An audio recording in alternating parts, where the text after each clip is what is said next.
listening to Give God 90, where we're not afraid of the tough biblical questions, because we will dig through the language, the culture, and the history to find the truth revealed in the words of our Creator.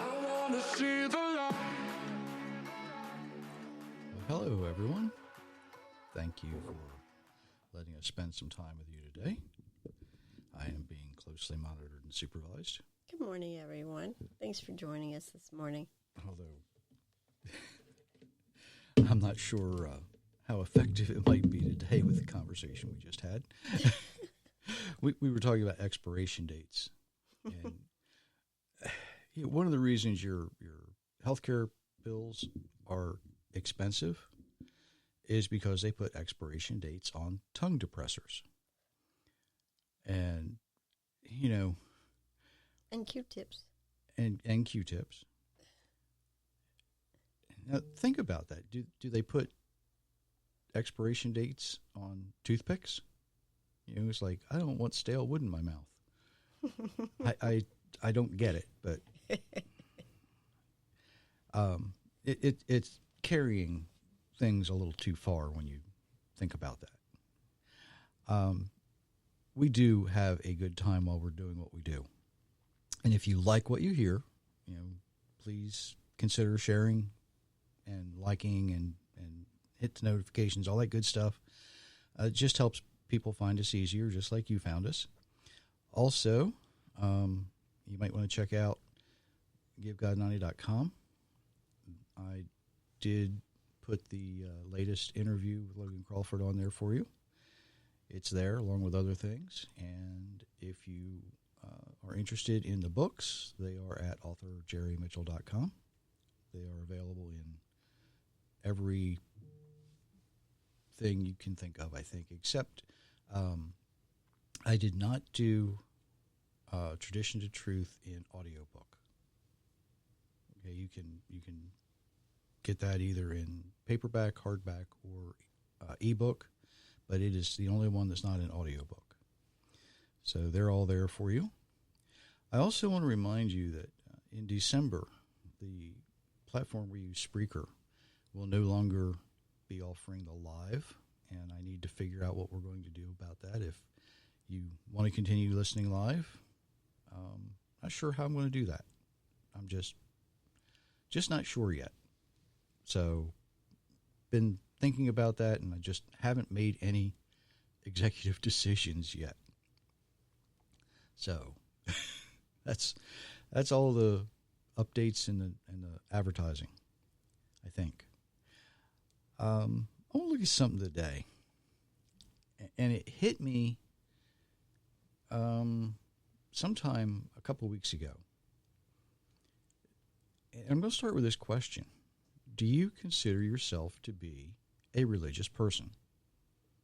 Now, the reason I ask is because even if you consider yourself to be a religious person, somebody else might define that differently. That sounds a little strange when you're thinking about believers, right? But, you know, in 1828, Noah Webster's American Dictionary of the English Language defined it this way: pertaining or relating to religion as a religious society, a religious sect, a religious place, or religious subjects. And his second definition was pious, godly, loving and reverencing the Supreme Being and obeying his precepts as a religious man. And then he goes on and adds this: devoted to the practice of religion as a religious life. Now, only one of those definitions talks about religious people being specific to the Creator, right? His first definition says basically a religious sect. Now, that can be anything, right? But it is not specific to, and I need to be careful how I say this, being religious is not specific to either Judaism or Christianity. But today, when Christians or Jewish people think about a religious person, they often apply that meaning to mean that a person is religious toward God. But the reality is you can be religious towards many things. Have you ever heard, there's a phrase that this person goes to that event religiously. And it can be almost anything. We live in Tennessee, and in the fall, high school and college football is to some extent a religious activity, right? Go Vols, right? It's just simply that way. You can get up of a morning and brush your teeth religiously, right? There's a lot of ways we can apply that word. If you look at the King James Bible, the word religious only shows up twice as it's translated. The Strong's definition of that word that they translate is reverence, worship, or adore. It's translated in other places as devout or worshiping. But there is another word, and it shows up only one time. And that word's superstitious. It's in Acts 17:22. And this is very interesting when you do these word studies, because the definition of that word that's translated as superstitious means that you are fearful of gods with a little g, meaning more than one. You are religious, or you are superstitious. Isn't that amazing? Now, we've talked about superstition before, right? If you remember, I have said for a very, very long time, it's bad luck to be superstitious, right? And here's what's going to surprise some people. I'm going to say this, and it may shock you. It may surprise you. You may have never thought about it before. You can be faithful to the Creator without being religious.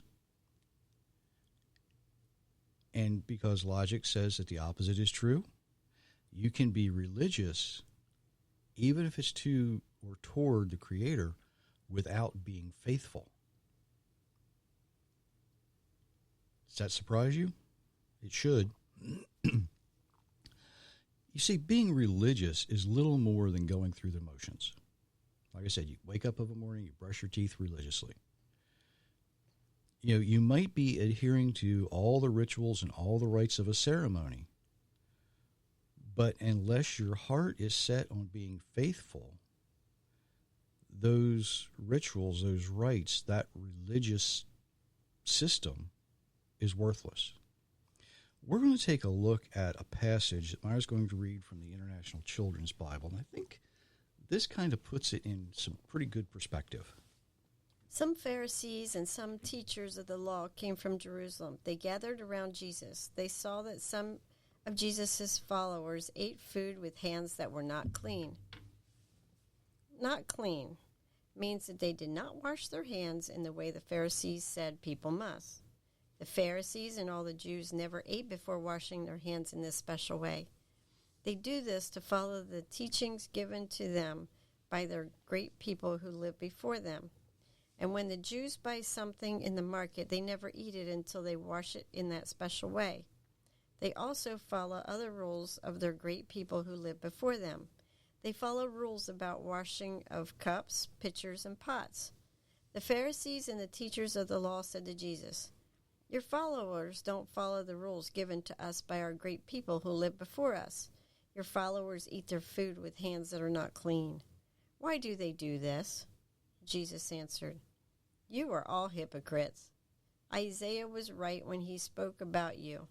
Isaiah wrote, 'These people show honor to me with words, but their hearts are far from me. Their worship of me is worthless. The things they teach are nothing, but human rules they have memorized.' You have stopped following the commands of God. Now you only follow the teachings of men."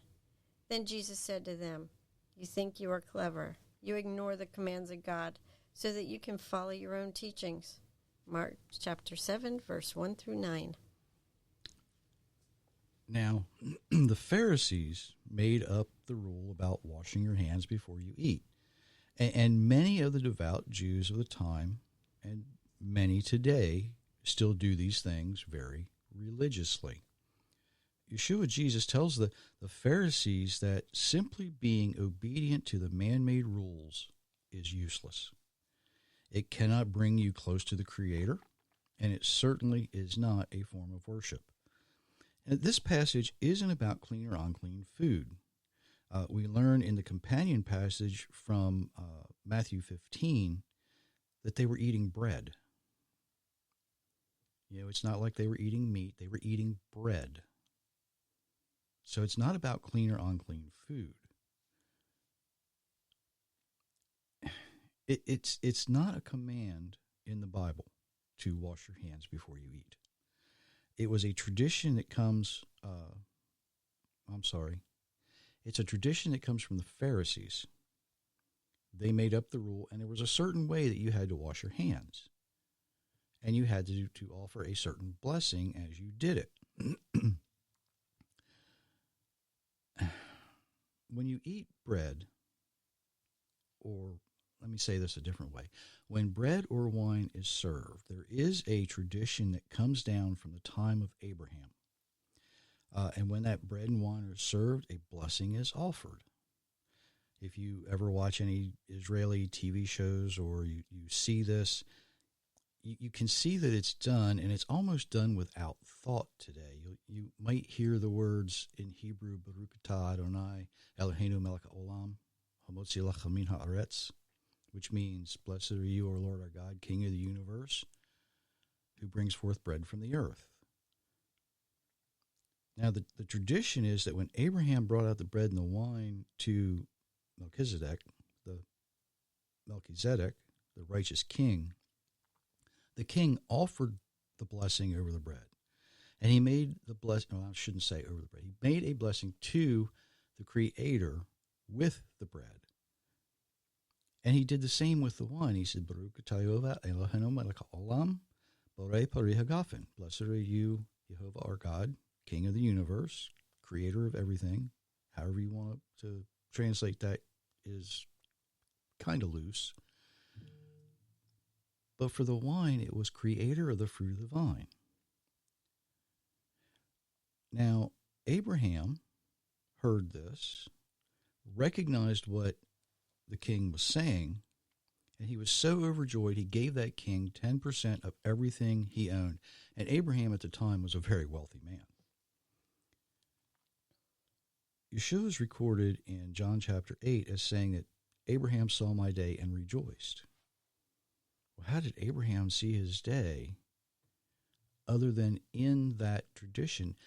And tradition is that Abraham heard that blessing, recognized what it meant, and he made sure that his family, his servants, repeated that blessing every time bread and wine are served.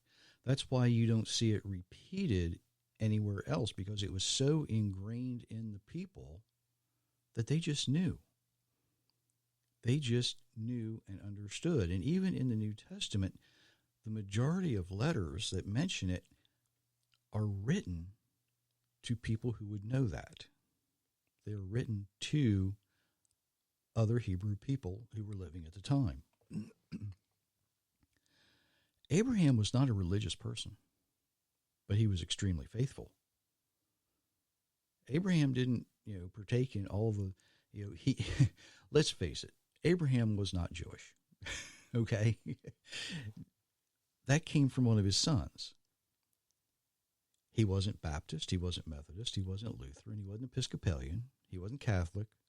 He was not religious. He was simply faithful. And his faithfulness led to righteousness. We know a lot of people that could be considered religious. They're at church every time the door opens. They know when to stand up or sit down during the service. Some volunteer at various events. But many of them are very, very far from faithful. They do these things because I think I have to. It's the right thing to do. The people of the church want to do this, so we do it.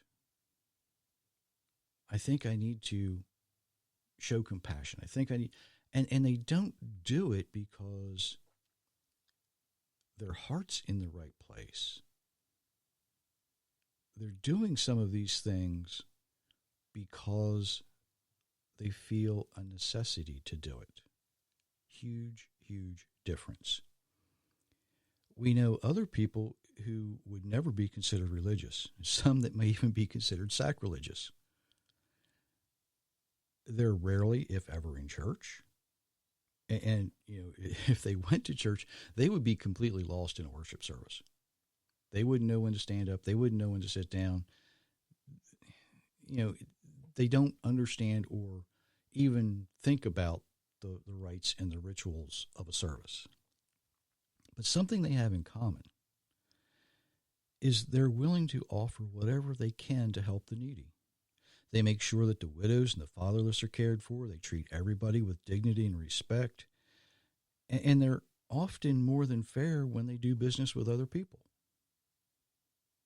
So it goes both ways. You can be religious without being faithful, and you can be faithful without being religious. The folks we know who aren't religious could be, well, let me say it this way. They might think it's just a waste of time going through some useless and worthless motions when they can live their lives treating others the way they want to be treated, right? The golden rule, right? Treat others the way you want to be treated. Do unto others the way you would have them do unto you. Some of these people are faithful to the Creator. Some claim not to even be concerned about God. So let me ask this question.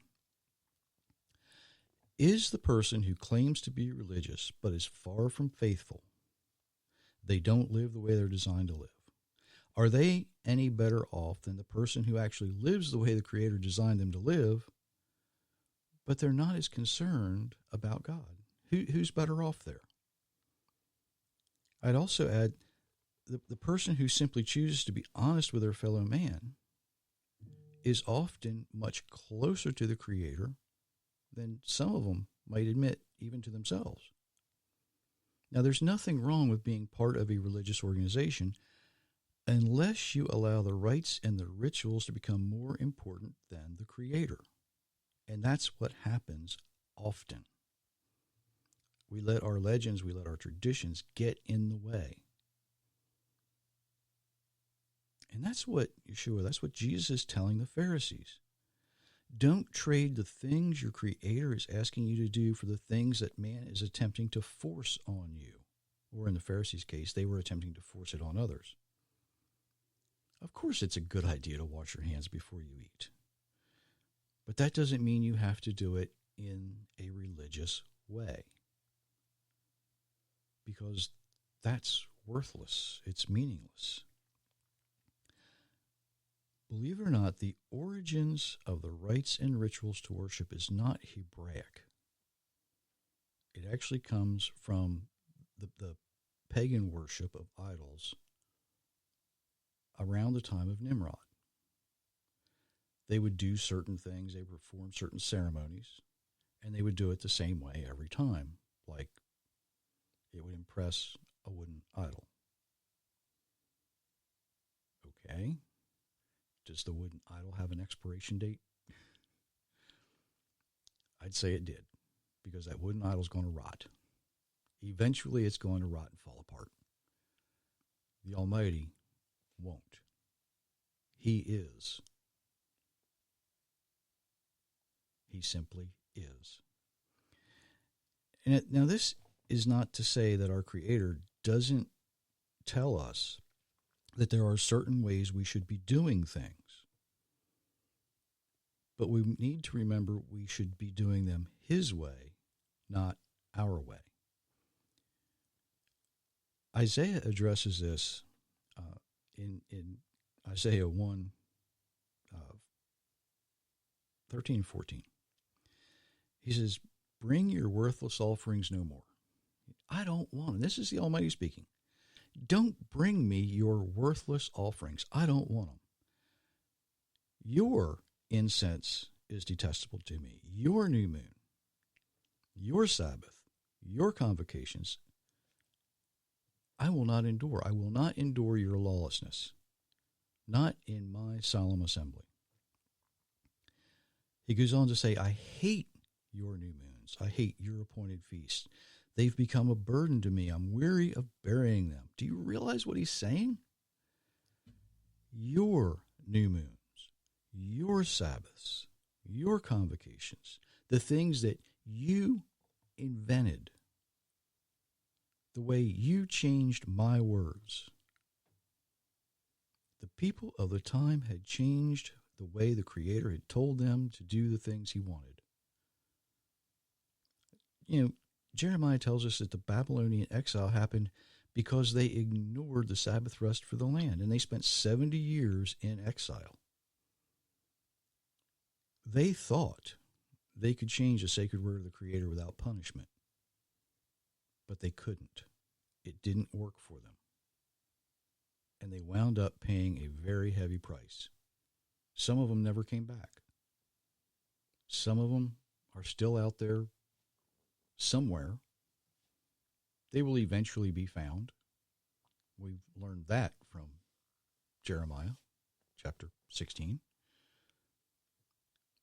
But the thing is, while they're out there, doing their own thing, many of them, even today, realize something is pulling me in a certain direction. Their spirit is attempting to connect with the Spirit of God. See, when they were exiled, when they were kicked out of the land for that 70 years, they needed to learn how to be faithful again. And that's what's happening to a lot of people today. We're needing to learn how to be faithful again. And part of that is learning how to live the way we're designed. Right? That's kind of why we're here. To help you live the way you're designed to live. And part of that means learning and understanding some of the things that we talk about. So I'm going to caution everyone. Everybody that's listening, everybody who hears this, don't be religious. Don't just do things because that's the way our ancestors did them. Instead, be faithful. Trust the Creator to keep his promises because he always has and he always will. Don't just go through the motions. Don't just be religious. Be faithful. There is a difference. There is a difference. And in that difference is the determination of how close you are to your Creator. Do you really want that relationship? If you want that relationship, be faithful, not religious. Don't just go through the motions. Don't just do it because you think you have to or it's something that's always been done. Do it because you want to please your Creator and do the things the way he tells us to do them. Now, until Thursday, we do wish you many, many blessings, everyone. Absolutely.